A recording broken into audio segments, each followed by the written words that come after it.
Hello my dear student, I welcome you all my YouTube channel MSG Career Point. Now I am going to explain you class 12 Flamingo chapter number 2. तो चलिए बने रहिएगा मेरे साथ। My dear student, आज हम flamingo English flamingo से chapter 2 पढ़ने चल रहे हैं और इस चैप्टर से जुड़े हुए जितने भी मोस्ट इम्पोर्टेंट क्वेश्चंस हैं उसके सारे आंसर यहाँ पे कराए जाएंगे। इसके पहले हमने फर्स्ट चैप्टर के जितने भी आंसर थे सब कराया है, उसको जाके आप प्लेलिस्ट में वीडियो को देखकर आंसर को राइट कर सकते हैं। तो चलिए आज स्टार्ट करते हैं। Last spring author name is Anees Jung ने इसको राइट किया है।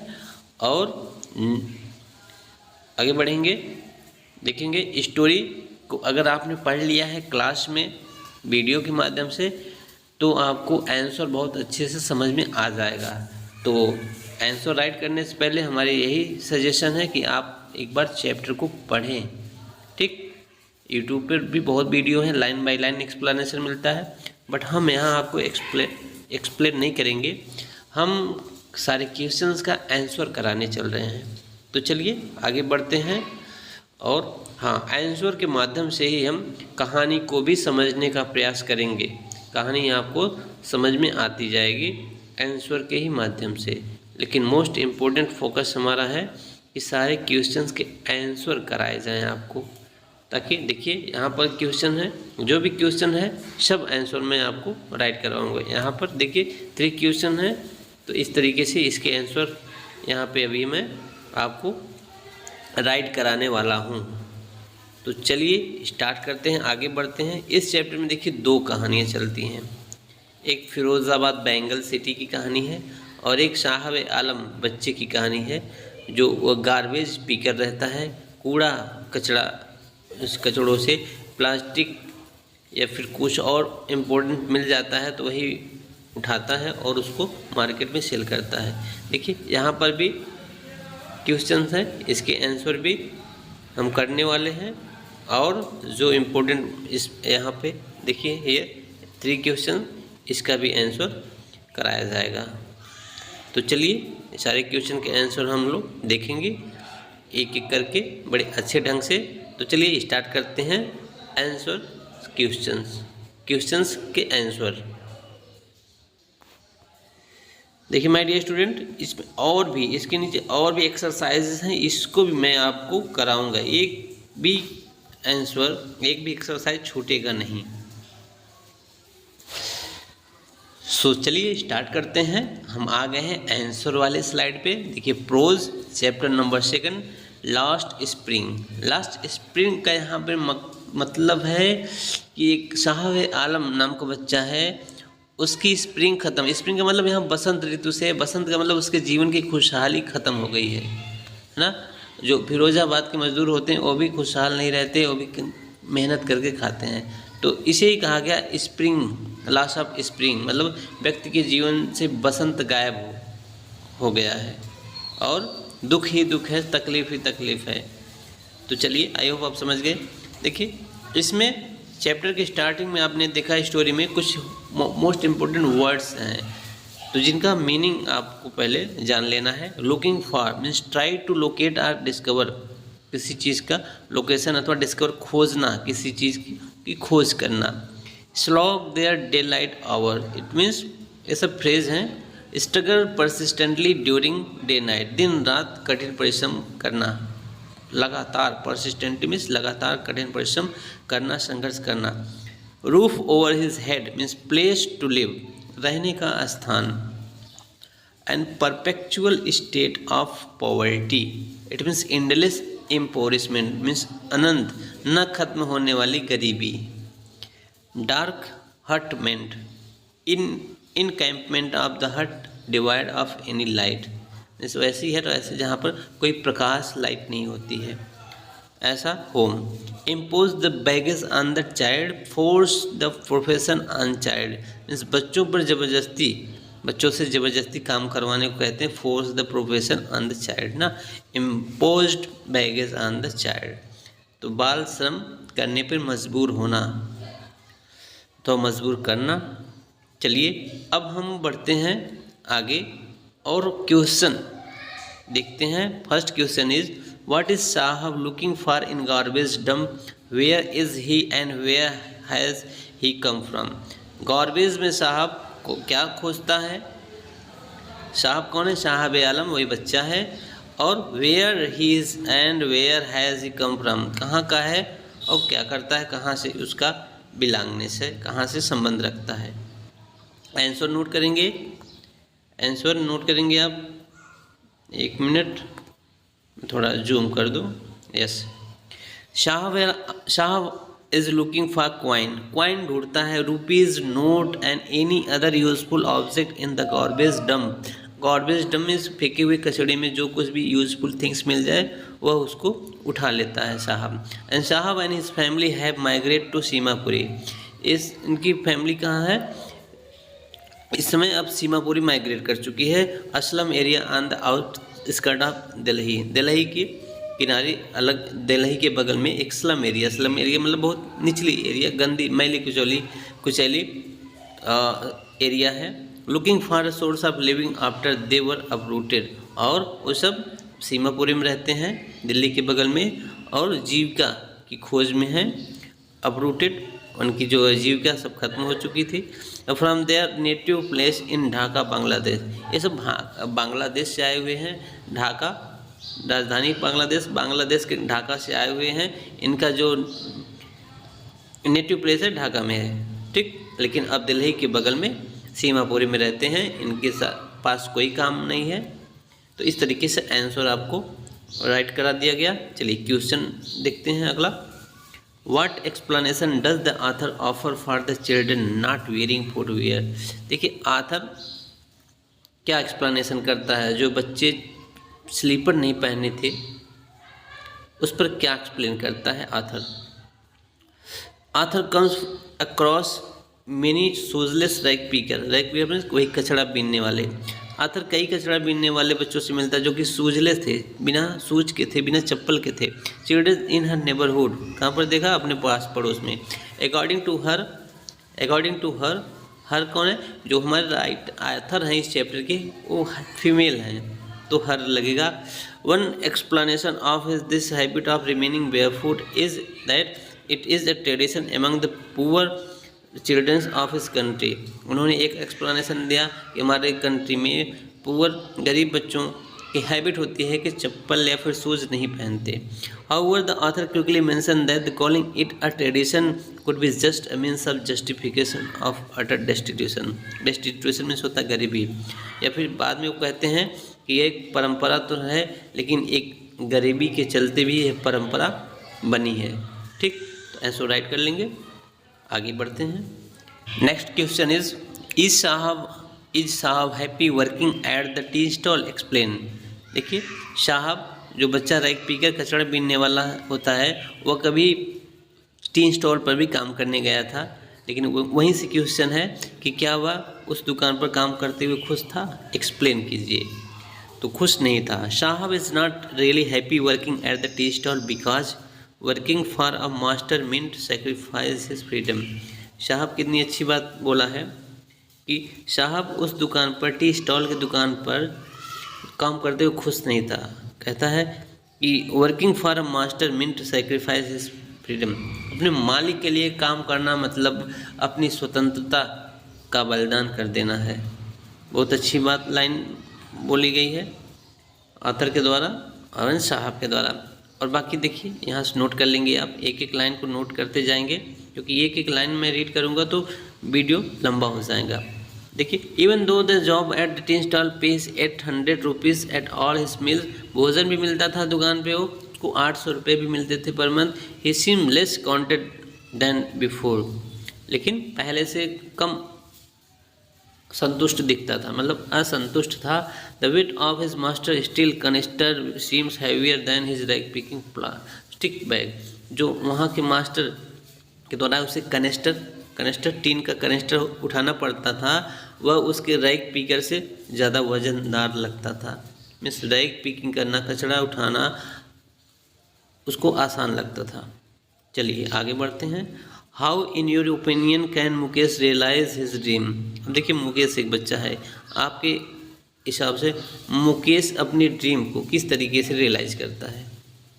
Mukesh was different from the others of his community by daring to dream he has already taken the first step toward his big change he want to become a motor mechanic and drive a car. देखिए मुकेश एक लड़का है जिसका सपना है कि motor की driving करना है ना, मैकेनिक बनना और ड्राइव मोटर चलाना, गाड़ी चलाना। He can realize his dream with determination and hard work, और वह डिटर्मिनेशन दृढ़ निश्चय और हार्ड वर्क के द्वारा इस ड्रीम को हासिल करना चाहता था। There might be many obstacles on his way but a strong will power will help him move toward the way to success. देखिए वो जानता है कि उसकी विल पावर को, ड्रीम को कंप्लीट करने के लिए बहुत मजबूत विल पावर की ज़रूरत थी, और वह उस तरीके से काम करता रहा।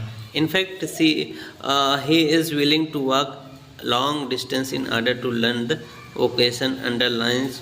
तो चलिए देखिए सारा आंसर आप नोट कर लेंगे समझते हुए, है ना। मेरी रीड करने का मतलब कि टाइम ज़्यादा लग जाएगा, आंसर को आप लोग नोट कर लेंगे। जो क्वेश्चन छोटा है उसका मैं एक्सप्लेन कर दूंगा। What makes the city of Firozabad famous. देखिए फिरोजाबाद सिटी किस लिए फेमस है। Firozabad famous for is gloss bangle, शीशे की चूड़ियों के लिए फिरोजाबाद फेमस है। कहाँ पर है, अपने यूपी में।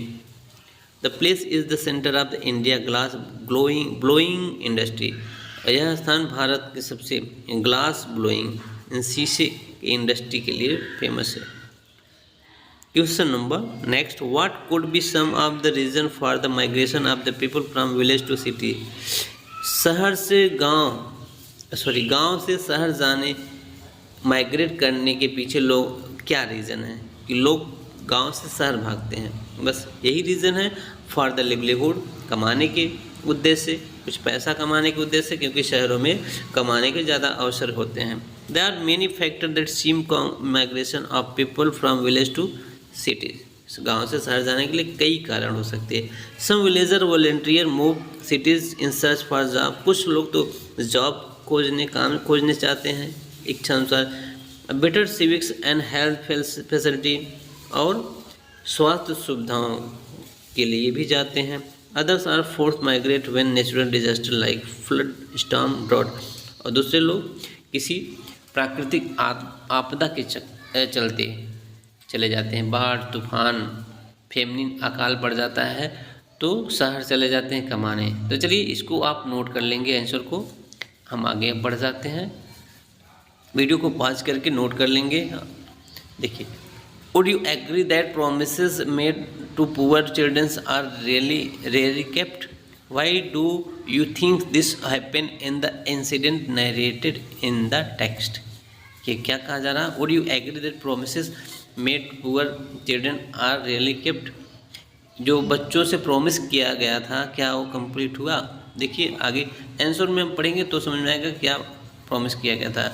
आथर ने प्रॉमिस किया था स्कूल बनवाने के लिए ना, और भी काफ़ी प्रॉमिस हुआ था। Yes, promises made poor childrens are seldom kept. बच्चों को प्रॉमिस किया गया वादा कभी कभी ही पूरा किया जाता है। They are not taken seriously, have been made on pretext of retaining a child's fancy for something। बच्चों को दिया गया जो प्रॉमिस होती है बड़ी ही मुश्किल से ही सीरियसली लिया जाता है। This kept the child hoping for better prosperity till she realized the truth। जैसे बच्चों के अंदर सत्यता के रियलाइजेशन होता है कि लोग कहते क्या हैं और करते क्या हैं। चलिए आंसर को इस तरीके से आप नोट करते जाएंगे, क्योंकि यहाँ आथर ने भी बच्चे से स्कूल के बारे में कुछ प्रॉमिस किया था जो कि कभी पूरा हुआ नहीं। चलिए आगे देखिए, क्योंकि देखिए यहाँ पर लिखा भी गया है, Saheb approach her inquiry about school her school ना। तो राइटर ने स्कूल के लिए प्रॉमिस किया था लेकिन पूरा हुआ नहीं। चलिए आगे बढ़ते हैं। Question number next, mention the hazard of working in the glass bangle. देखिए ग्लास बैंगल शीशे की चूड़ियाँ बनाने के काम में क्या क्या हजार्ड, क्या क्या परेशानियाँ आती हैं उसको मेंशन करना। बहुत परेशानी आती हैं देखिए, impoverished worker in the glass bangle industry trial the potentially hazardous working condition while welding.